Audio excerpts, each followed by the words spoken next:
everyone. Welcome to Mystifying Miracles. I'm Kristen, and every week, twice a week, we talk about true stories that involve miracles, sometimes more than one. And today is no different. Today's an interesting story. It took place on January 3rd, 1982, and it involved a little 10-year-old boy named Donnie Priest. Donnie, he was a hot-natured kid. He always loved to flip off his shoes, and this day was no different. That's what he did. On that day in 1982, him, his mother Lee, and his father, or actually it was his stepfather, his name was Ron Vaughn. He was going to be piloting the plane that they would be flying in that day. And the plane itself was a single-engine Grumman AA-5B.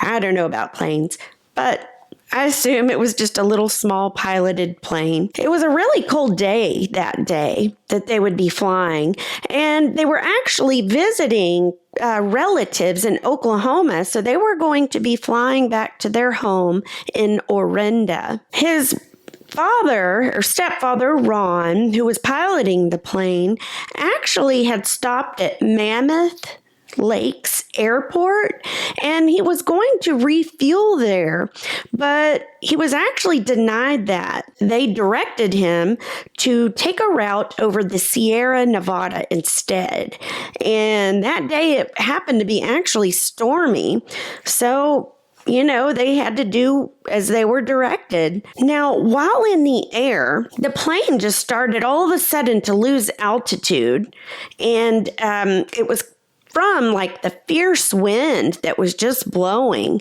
And so all of a sudden, it's starting to go down. And, the traffic controllers remember that the plane just vanished from radar. The plane actually ended up crashing just short of the 12,000 foot peak of White Mountain, and it actually smashed into a slope that was near the northeastern edge of Yosemite National Park. When the plane actually crashed into this slope, snow just started rushing in through the front window where his parents were sitting and just kind of pouring into the plane. His parents unfortunately passed away on impact, and little Donnie, he was so short that the snow actually went right over him where he was sitting in the back. It didn't kill him like it did his parents who were sitting in the front. And miraculously, he didn't even have any injuries from the crash. He was just, poor thing, probably confused as to what just happened so fast. Time was going by, and before long, 10-year-old Donnie was starting to get hungry and thirsty. And you got to remember, he didn't have shoes on either. So his shoes were lost because he had kicked them off when they got onto the plane. And it's, below freezing temperatures at this point. And, because of everything that had crashed through the snow and everything going everywhere, he was kind of impacted there into his seat. He couldn't really move very easily. I mean, he tried to pry luggage free and around. He did his best, but he just couldn't get very far. He even tried to operate the radio to try to get help, but it just wasn't working. He couldn't get anything.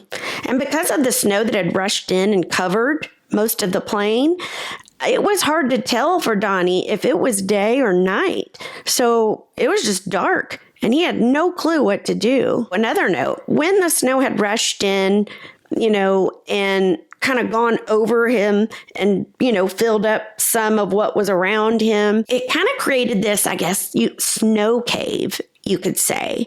So he was kind of just like in a little nook, and it was insulated because of that. So there were actually higher temperatures inside the plane where he was than it was outside, obviously.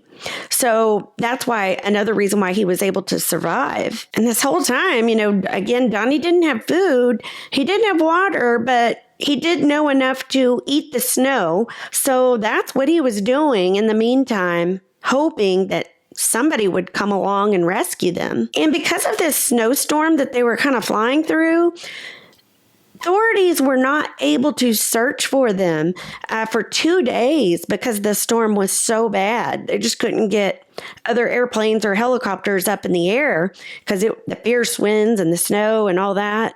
So he was just sitting there in that little nook for 2 days eating snow, poor thing. So on day 3, people went out to search for the plane and the family, but they were having issues because the plane's transmitter wasn't working. So they had no idea where they went down, where they were. They were just going on empty at this point. There was one actual former Yosemite ranger by the name of Jim Sano. And he was involved with the search. He and others, experts, tried to pinpoint exactly where they should be looking and where this plane could have gone down. So time is ticking. Days are going by. It's now day 5, and they still haven't found the plane. So at this point, they weren't expecting to find any survivors. They were just looking for wreckage now because they figured too much time had passed without food and water. There's no way that they survived. And on that day 5, they're just looking for wreckage, and one of the helicopters searching actually saw something poking out of the snow. And what it ended up being was just the tip of the plane's tail. They didn't really see any signs of life as they were flying over, so they just dropped 2 rangers in from the helicopter and, just to begin searching the area. And it was very dangerous, actually, because the slope was actually avalanche prone because of all the snow and storm. The 2 rangers used a shovel to dig around a bit and get some of the snow out of the way. And as they were doing that, they heard a muffled cry, and that kind of alarmed them, shook them alive, so to speak, because they weren't looking for survivors. They thought that whoever was in the plane was gone. So when they heard these muffled cries coming from inside the plane, they immediately go to work just shoveling as fast as they can because they know time is precious and somebody's in there that they have to get to. They finally are able to dig their way and get to 10-year-old Donnie. And Donnie's body temperature at this point was 80 degrees Fahrenheit. His pants, they were frozen, and there were ice blocks that had formed around his ankles and feet, so he couldn't move. And he's barefoot, remember. The Rangers ended up having to tear off his pants, put a harness around him so that he could be lifted up and out by the helicopter. He was flown to Valley Medical Center in Fresno. And unfortunately, both his feet were so badly frostbitten, they did have to end up amputating both of them from it said above the ankles, unfortunately, but thank goodness he was alive at least. Once Donnie was fully recovered, he ended up moving in with his dad and his stepmom in another part of town. And he eventually even learned to ski with new prosthetic legs. Once he got into high school, he tried out for the wrestling team and made it. And the story I was reading a few details about, it was funny because it said it would kind of alarm the other students when he would wrestle, because he'd get there, he'd get ready for his match, and right before the match would begin, he'd take off his legs or, the lower part of his prosthetics. And, the opponent would be standing there like, what's going on?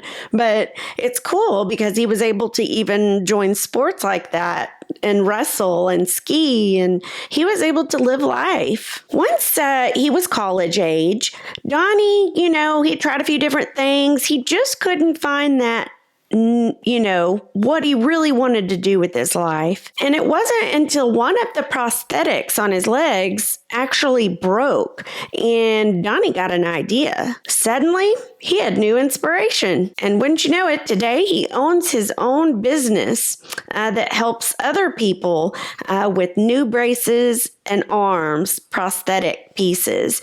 So that's a really cool thing. About the year 2000, Donnie was needing closure. So he decided to return to White Mountain where the accident occurred. He wanted to go go up there and just see it for himself again now that he was an adult. And somebody went with him. It was the former ranger, Jim Sano. He went with him that day on the climb to White Mountain. And even sometime later after that, didn't say how much time, but Jim Sano actually wanted to head to the crash site one more time.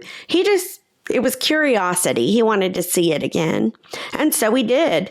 And he was able to reach a bench that wasn't too far from the site. He wasn't able to make it up all the way to the site, but just a little far off, not too far off, was a bench he could sit on and look up where it was. Kind of what curiosity that led him to do this and make that climb that day. He wanted to see if he could find anything, any pieces of wreckage that were still there and left behind and hadn't been found. And he did. He found one thing, and it ended up being Donnie's pants.